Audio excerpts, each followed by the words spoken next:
Hey everybody, Sam the History Guy here for Fletcher Destroyer Ships. We're going to be doing something special in this segment. We're going to be reading the diary of Mr. Leslie Irving Forsberg. Now, Mr. Forsberg was a sonar man on the USS Chauncey DD 667, the Fletcher-class destroyer, during World War II. Now, this diary goes from February of 1945 until September of the same year. We're going to be doing this in segments because I know most of you are probably like me and you've got a short attention span, and I want to make sure that we're able to get through all of this because let me tell you, if you're a history buff and you like World War II ships, you're not going to want to miss this. So I'm not going to hesitate any further. Let's get right into it. Part 1 of the diary of Mr. Leslie Irving Forsberg. February 28th, 1945. After my first cruise, I got leave enough to go home on December 28th, 3 days after Christmas. Dad wanted to know where I had been and what I had seen and done. I have a bad memory, but I told him all that I could remember, and naturally that included mostly the highlights. This will be, I hope, a sort of a diary that I can give to Dad when I next go home, so that he can have a more accurate picture of what I do and see and feel. For the most part, it will be extremely dull, and since I'm not a good writer, it will also be poorly written. But I hope that it will prove at least a little more interesting and complete than my verbal account of my last cruise. We left the States, San Diego as a matter of fact, on Sunday the 18th of February. I had no regrets and did not feel badly about going. We were in the company of 5 other destroyers, and it was a pretty sight to watch those ships cut through the water. It was quite rough for the first couple of days, but as soon as we were quite a ways from the coast, it became much calmer. We held practice maneuvers for the most part, all the way to Pearl Harbor, and arrived there on Sunday, February the 25th. Made mail trips 2 days, went to Honolulu both days.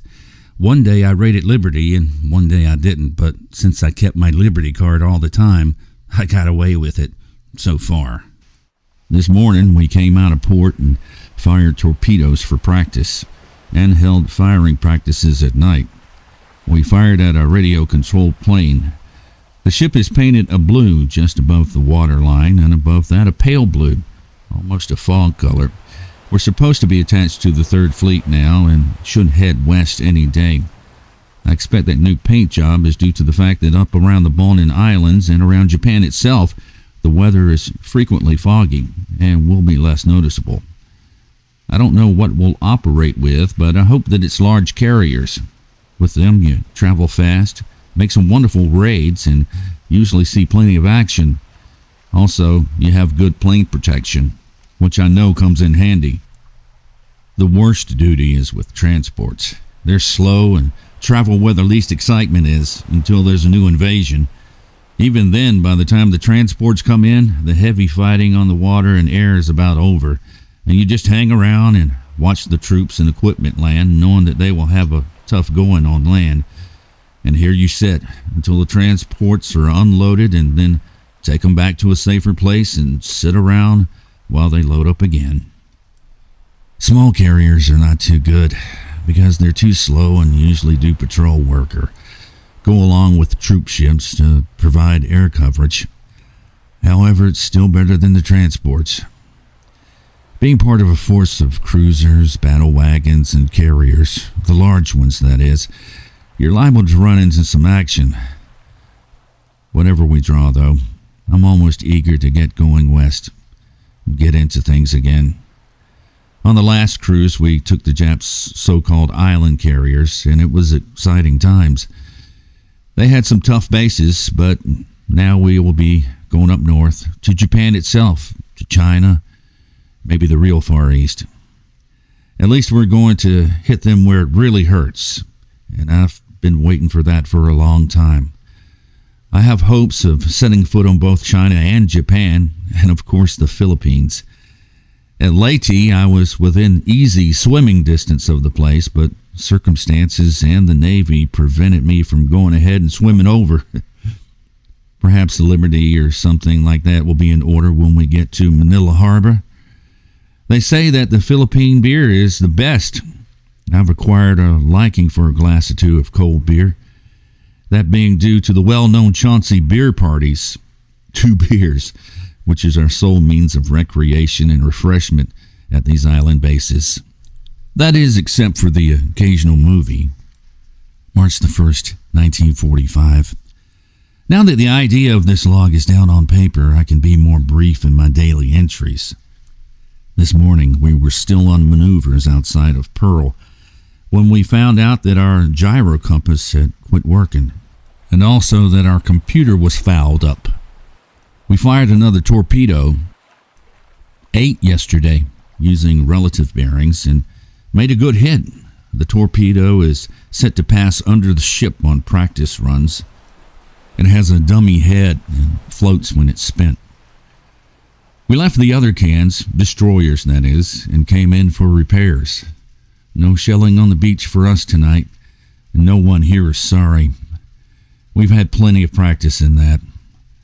I made a mail trip to the Fleet Post Office in Leah, had lunch at a small store, and came back to the ship. Mailed 1 letter to home and received 1 from George. Went to the movie on the fantail, emptied the mailbox, and now I'm in my rack.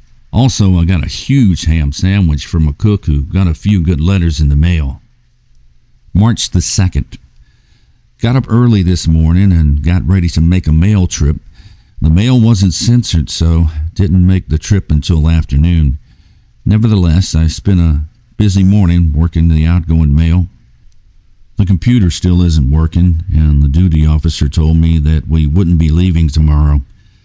According to the scuttlebutt, we're supposed to leave tomorrow with our squadron and some large carriers, one of which is the new big Shangri-La. I've seen her in port here.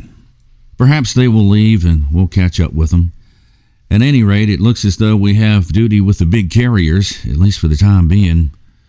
We got our new captain today. He seems to be a very nice guy. He's only about 28 or 29, pretty young to be a lieutenant commander.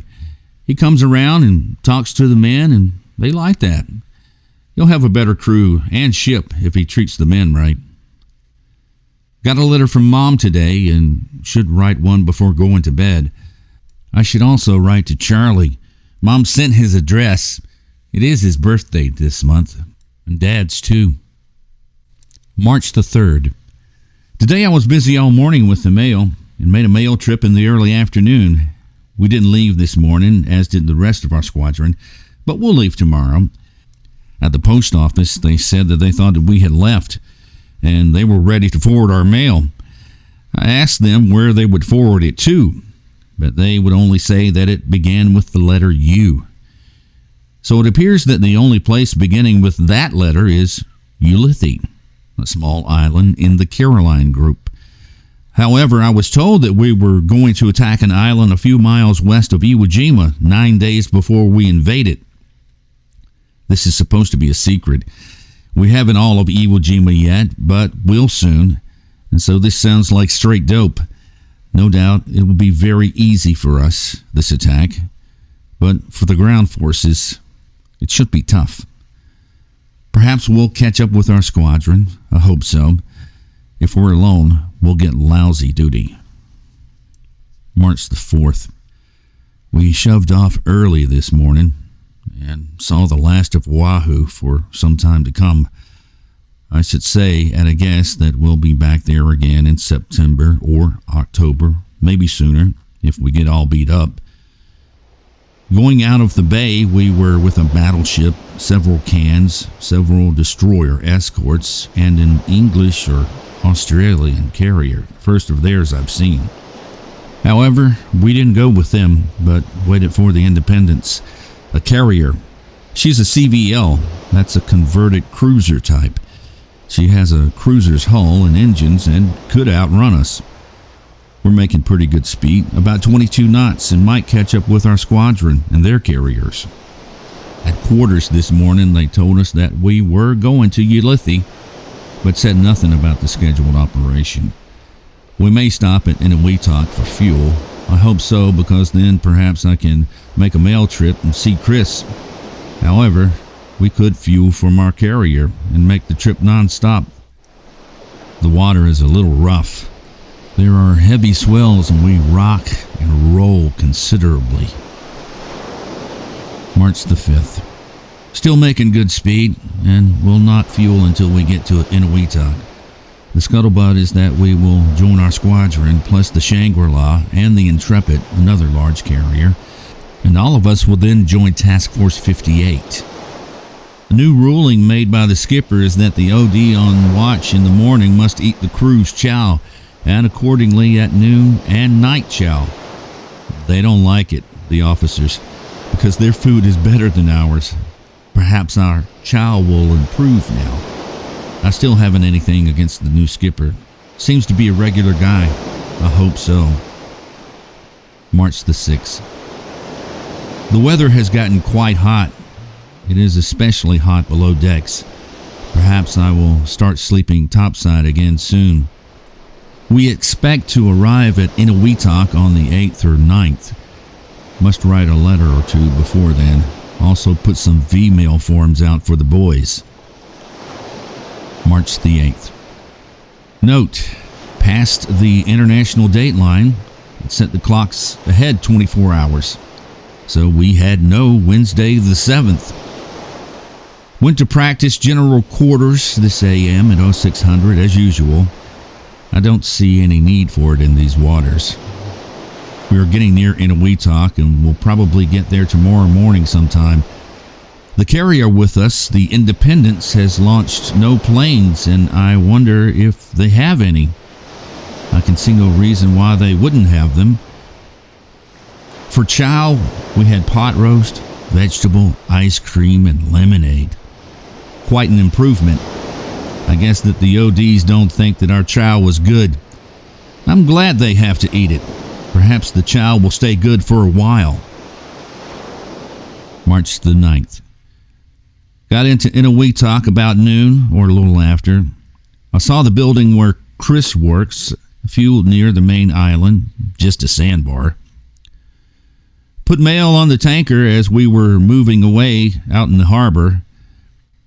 Didn't go to the beach, so I couldn't see Chris. I wrote him a letter and asked the mailman on the tanker to leave it at the post office on the beach for him. They have a Lieutenant JG handling their mail.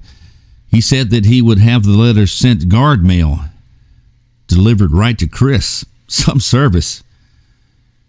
We are to stay overnight. March the 10th. The Independence fueled this morning, and we just hung around and waited for her. There are a lot of small craft in the harbor. The St. Louis came in. She's quite a ship. We left at noon and had only the Independence with us again. Headed a little southwest so as to skirt Truck. And we'll go almost due west tomorrow. A little rough and quite hot. March the 11th. At quarters today, they told us that we would be in Ulithi for about 48 hours. We would join a fast carrier group there and go north. Probably the Bonins in the Sea of Japan. It is cold up there and very rough. I'll keep my life belt handy. I'd hate to wash over the side on a dark night, but if I ever do, I at least want my life jacket.